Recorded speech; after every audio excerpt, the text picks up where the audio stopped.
Muy buenas noches con todos los presentes.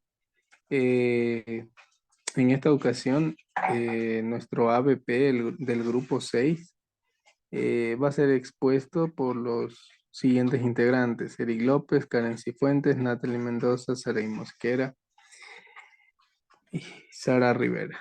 Caso González Chuy y otros versus Ecuador.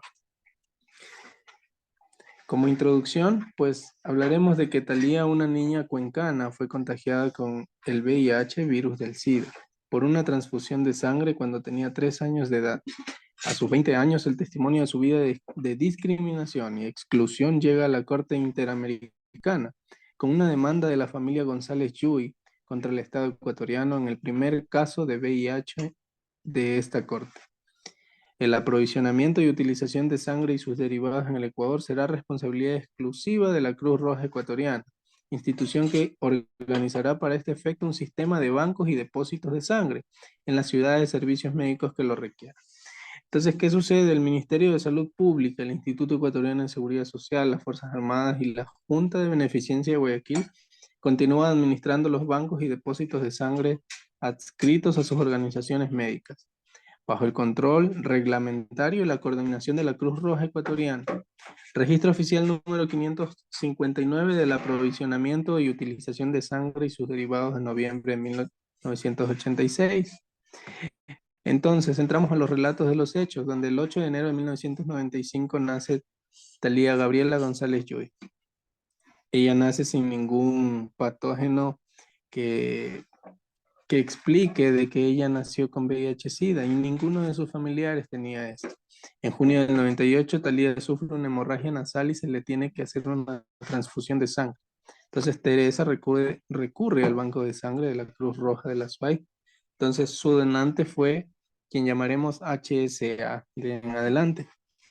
Entonces, mediante esta transfusión de sangre que le da HSA, la niña fue contagiada o contaminada con VIH-Sida. Luego, en septiembre del 99, Thalía a los 5 años fue inscrita en la escuela pública Soy la Aurora Palacios. Al enterarse el director de la escuela por la profesora, que llamaremos APA, de la enfermedad de Thalía, decidió que ella no asistiera más a clase. El 8 de febrero del 2000, Teresa Yuy presenta una acción de amparo constitucional ante el Tribunal Distrital de lo Contencioso. En febrero del 2000, el Tribunal Distrital no declaró inadmisible el recurso de amparo constitucional. Y en junio del 2006 empieza el proceso ante la Comisión Interamericana. A continuación, mi compañera.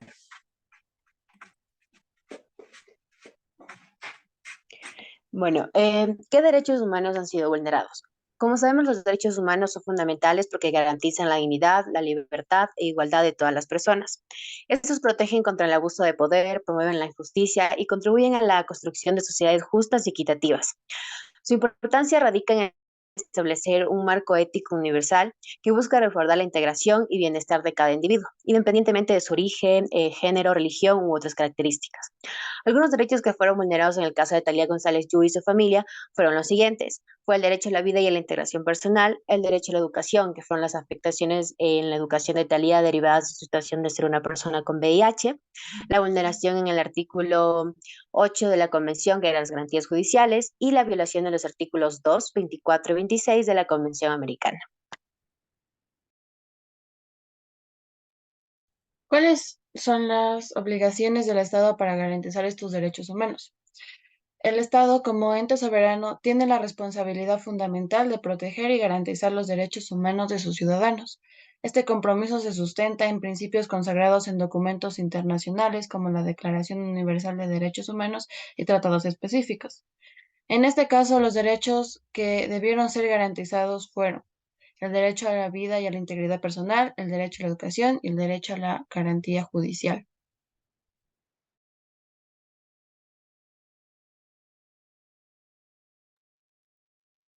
Han sido instadas todas las acciones posibles para restablecer estos derechos tanto en sede constitucional como en el sistema internacional, habrían seguido otro camino procesal, sí han sido instadas todas las acciones posibles para restablecer estos derechos, ya que se tomaron acciones legales en el sistema internacional, específicamente ante la Corte Interamericana de Derechos Humanos, donde se concluyó que hubo una violación al derecho de educación de Thalía González Yuy y se emitió órdenes específicas para redimir la situación.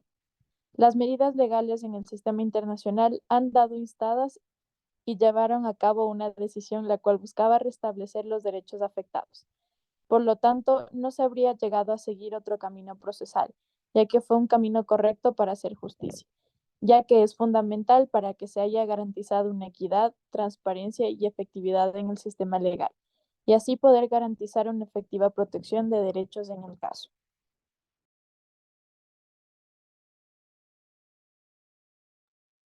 Consideran acertado el fallo de los jueces porque la gran importancia de las medidas de reparación propuestas en el caso González y otros contra Ecuador radica en la necesidad de restaurar la justicia y la dignidad de las víctimas. No obstante, su ejecución exitosa dependerá en gran medida de que el Estado se comprometa efectivamente a corregir las fallas estructurales que derivan las violaciones de derechos humanos. Esto garantizará una reparación completa y sostenible. Es así que se dio reconocimiento a los derechos de cada ser humano con vivienda o de educación, alimentación y, lo más importante, capacitaciones para que cada persona no tenga problemas con este tipo de discriminación.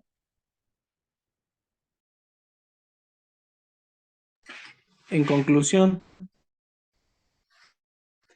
en la profundidad de este caso lamentablemente excepcional, donde los hilos de la vida y el derecho se entrelazan de manera trágica, se despliega una historia que pone a prueba no solo las normas jurídicas, sino también la conciencia humanitaria.